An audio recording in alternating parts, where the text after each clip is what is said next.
Good morning, everyone.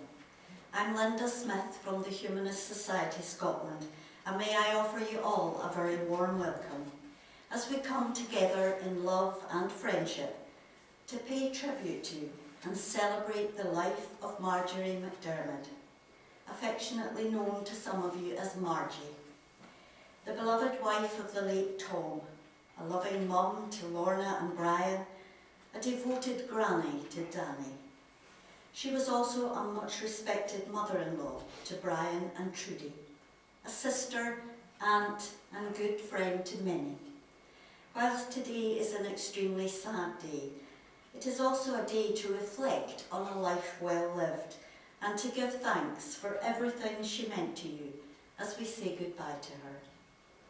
Marjorie's sudden passing on Wednesday the 3rd of February has left her family, friends and indeed a whole community shocked and deeply saddened.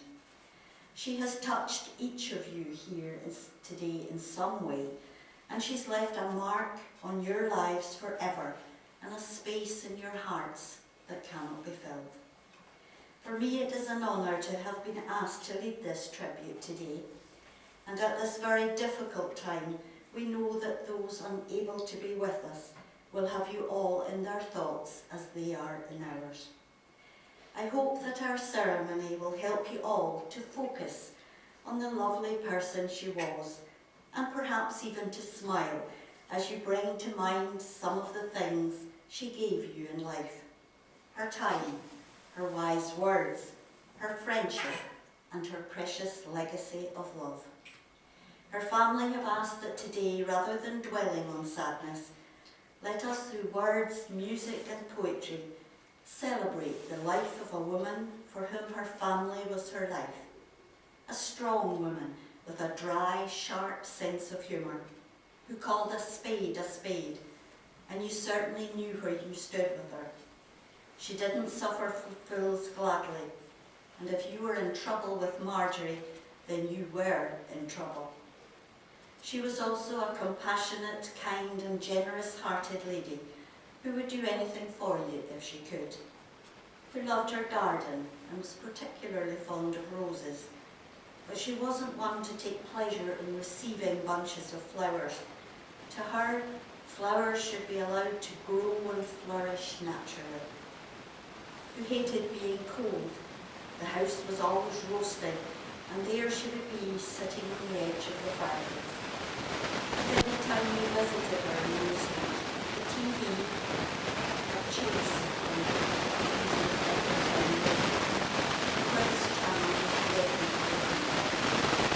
and a reader who preferred factually based or historical works. Crosswords were a major part of her daily routine. She bought the Mail every day, more for the puzzle section, but she also liked to keep up to date with what was going on in the world and the latest news. And a woman, as we shall hear, who has made a special and unique contribution to your lives, to her community, and indeed to a world that is all the better for her having been a part of our human family. Some words of comfort. Through the years, there will be memories of times that you had. You will smile, maybe laugh, even though you feel sad. There may be times you'll forget that she's gone far away, and then you'll remember with laughter the things she would say. She'll be there in your good times and also the bad. She'll be there when you're happy and give you strength when you're sad. So try to remember when you've had a bad day, to think about Marjorie and what she would say. Let us nurture our memories now as we learn a little of her life. Marjorie was born on the 10th of July 1943 at the Cogle family farm at Kirk, where she spent her early years with her mum Kate. She was surrounded by uncles and aunts who absolutely doted on her, and I think she might have been a little spoilt by the attention. She began her schooling in the small country school at nearby Stansted. When her mum married Marcus MacLeod, they moved to stay in Wick.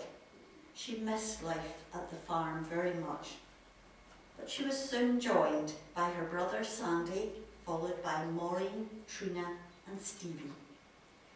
She is remembered as being a fabulous, lovely sister who was always there for you.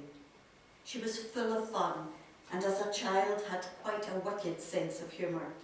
She was also a good help to her mum looking after the younger ones. They recall one day there was great excitement in the house when Marjorie was taken down the stairs on a stretcher and off to hospital with a burst appendix. As a teenager, when her friends came round, they'd all be in the bedroom listening to Radio Luxembourg. Marjorie loved the music, those hits of the 50s and 60s, and when she got a record player, she often played her mum's favourite, Jim Reeves. And Trina, who loved to sing, recalls Marjorie teaching her all the words to that popular hit by Ray Peterson, Tell Laura I Love Her.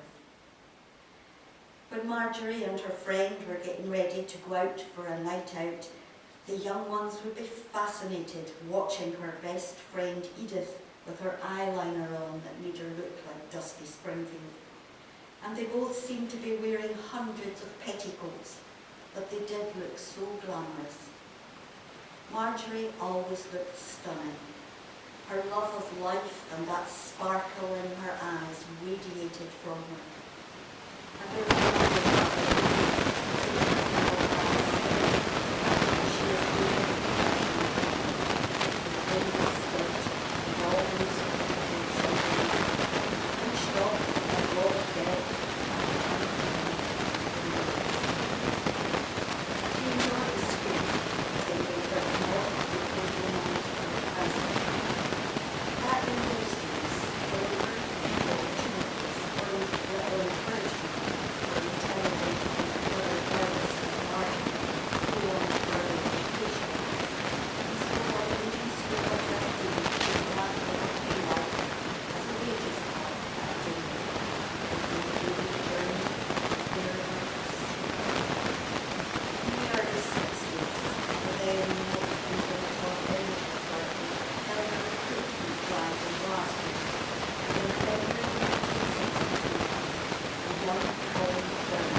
occasions, the phrase wait until your dad gets home was apparently quite often heard in the German house. Marjorie was quite good at passing the buck on Tom. Back in the day of the junior travel concession, the family were able to take advantage of free travel, allowing them to fly down to Glasgow to visit Tom's family, a trip that for the young ones was very exciting. There are fond memories to your other holidays. Enjoy the moon and caravan, the butlers and servants. In the 60s and 70s, the Leaford Social Club was in its youth, having been created to benefit the families of the youth who were working it. And it became a very much a big part of family life for many families, most of whom lived in the home country.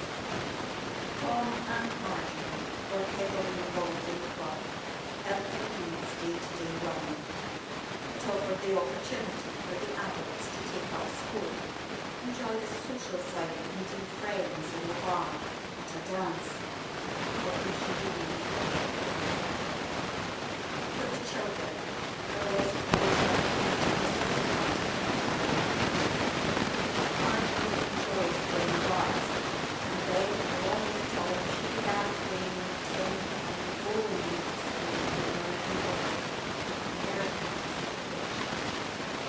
Tom had taken up reading division in the mid-70s. Marjorie eventually said that the only way she would see more of him was to join the club herself. She took to the game, and the bowling club opened up a whole new opportunity for the couple to enjoy a new sport as well as socialising. Her family also played. When I asked, was Marjorie competitive, Lorna quickly replied that she liked to win, but not as much as Lorna was herself. And Brian tells me that it was his dad and his sister who were the competitive ones, whereas Marjorie and he were more laid back and didn't quite have the same drive and dedication. However, over the years, Marjorie has won many titles, qualified several times for the national finals in Category, and her name proudly appears in the Champions Board reports. She was a big part of the club's activities, carrying out many roles within the club, with particular note to umpiring. She, along with Tom, were the first umpires in the club. They were well respected and umpired for pupils for over 40 years. Her service was highly valued, and in 2017, this was recognised when she was awarded honorary mention for her performance. Marjorie was good with her hands too. She could knit and crochet. She made her own ties. Friends and family looked forward to those, which always reflected her unique sense of humour. And told that she also cooked, perhaps because she had to, rather than because she enjoyed it. It was Tom who was the adventurous one when it came to cooking and trying new recipes. Christmas has always been a very important part of the family life. Her youngest brother, Steve, has fond memories of those big gatherings where the whole family came together for Christmas dinner after parents were on their way out. He tells me that after the meal, many good dishes, Marjorie is always first to fall asleep, curled up on the Christmas Eve. Although Marjorie travelled to competitions with the bowling club, she only ventured abroad once, but she went to Prague along with the training from her peers. She liked to read the sights and strong winds, but she wasn't shy on telling us what she didn't like. She could never quite accept the concept of the huge cost lavished on the beauty of her local church buildings. She loved following Brian on Facebook, and as from his travels across the world, he would post photographs of temples and mosques and other amazing buildings, which she really liked to see. And Brian always knew that his mum was on Facebook, as he would get 50+ notifications one after the other,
Now, with the words of that poem in our minds, let us pause for a moment of private reflection in a way which fits in with your own beliefs.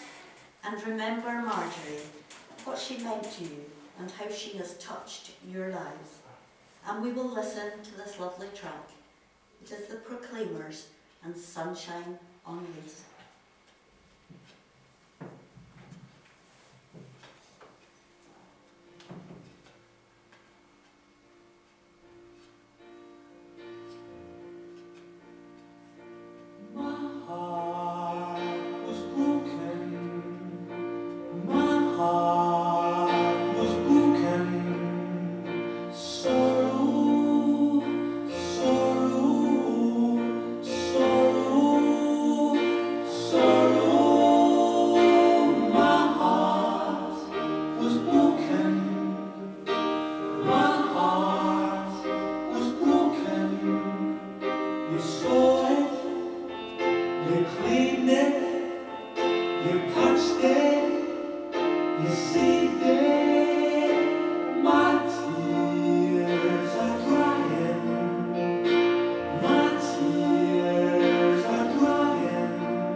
I would like to share with you just one of the many tributes that have been paid to Marjorie. I was so sorry and saddened to hear of Marjorie's passing. It came as a shock. I thoroughly enjoyed my time working with her. Opinionated, staunch, funny and determined. Loved hearing all her stories of the days gone by. We hope you all have fond memories that will help you through your sadness. From Trish and Brian Hutchin. Tom had been a fit and active man, but health problems over a number of years had meant that he wasn't quite so active as he had been. Marjorie was there for him, and I know that when he sadly passed away in 2019, after 55 years of marriage, life for Marjorie was never quite the same. She had lost some of her sparkle. Family has always been a big part of Marjorie's life. Sadly, although her sister Maureen is no longer with us, Sandy tells me that a few years ago he had to go into hospital and he got a right row from Marjorie for not letting her know. So ever since, there has been a daily Facebook link between Sandy, Marjorie and Stevie to compare the weather in Shetland, Caithness and Aberdeenshire, and in his words, just to let each other know that we were still about. Trina isn't on Facebook, but she would phone Marjorie every Sunday for a catch-up, and she is really going to miss those calls. Since the lockdown, Danny has been Marjorie's daily visitor, and he did her shopping for her. And she was so delighted when they were able to form a bubble and he could visit her indoors. And there is no doubt that those visits made each day a little easier for her. As a mum, Marjorie supported and encouraged her family and was so proud of all that they have gone on to achieve in their own lives. She has left a wonderful legacy that will live on through her lovely family and through the many ways that her life has touched so many. I know that being a part of and watching her grandson Danny growing up and developing into the fine young man that he is today gave Marjorie her greatest pride. We came here today to pay tribute to Marjorie McD, to celebrate a good, purposeful life lived to the full. And in doing so, we mark the end of her time with you. It is now time to accept that the circle of life has completed for her, and we must now say goodbye to that part of Marjorie that cannot remain with you. We do this with the certainty that she will always remain in the hearts and minds of those she loved and shared her life with. Can I ask you if you are able to be upstanding?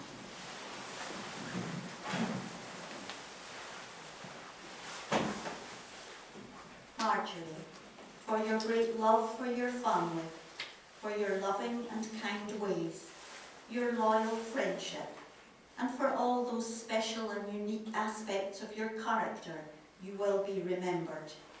Your family was the centre of your life, and you were the centre of theirs. Here in this last act, with respect and love, in sorrow but without fear, we will commit your body to its natural end, where it will rejoin the great cycle of nature. With respect, with love, we leave you in peace.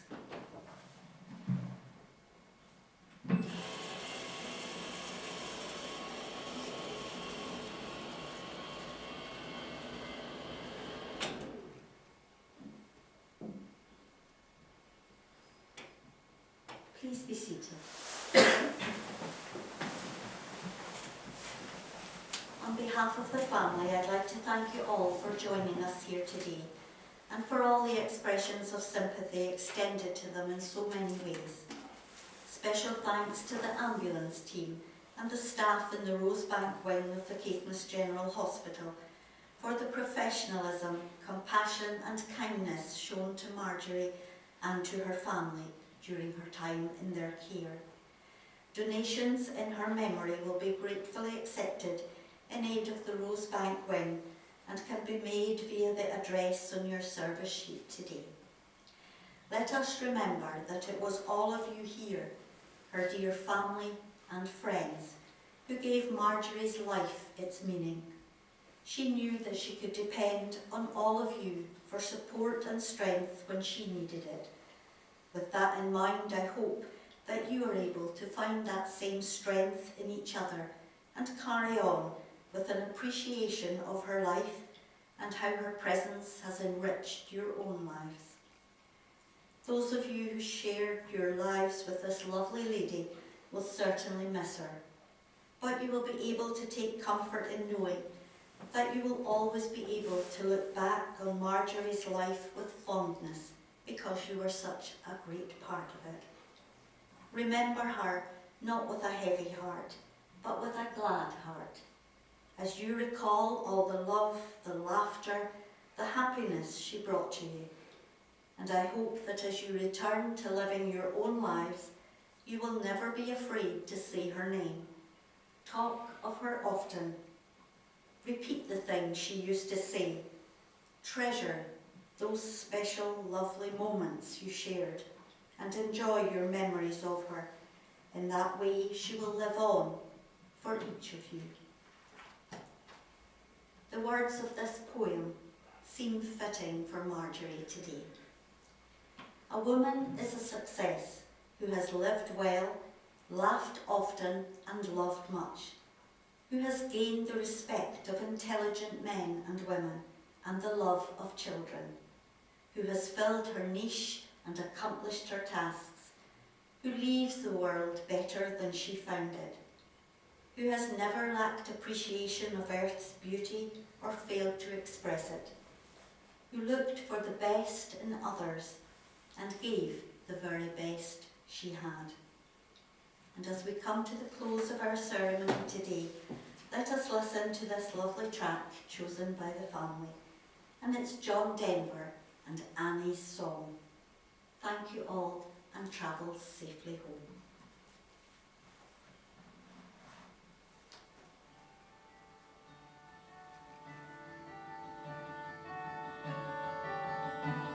You fill up my senses like night in a forest, like the mountains in springtime, like a walk in the rain, like a storm in the desert, like a sleepy blue ocean. You fill up my senses, come fill me again. Come, let me love you, let me give my life to you, let me drown in your laughter, let me die in your arms.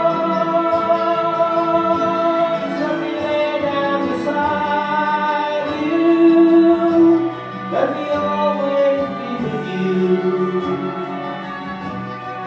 Come, let me love you. Come, love me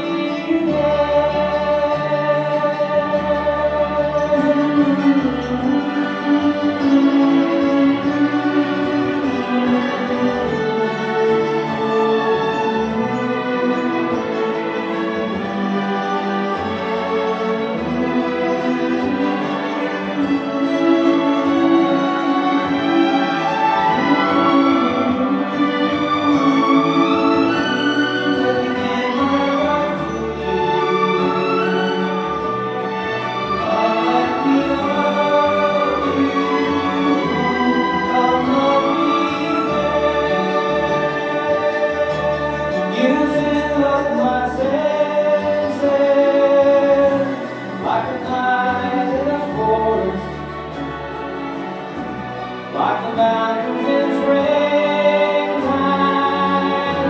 like a walk in the rain,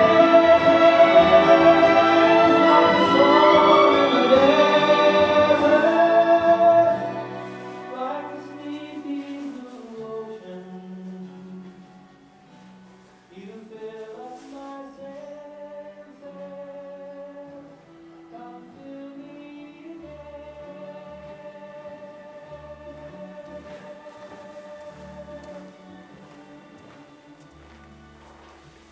ask you all to be upstanding.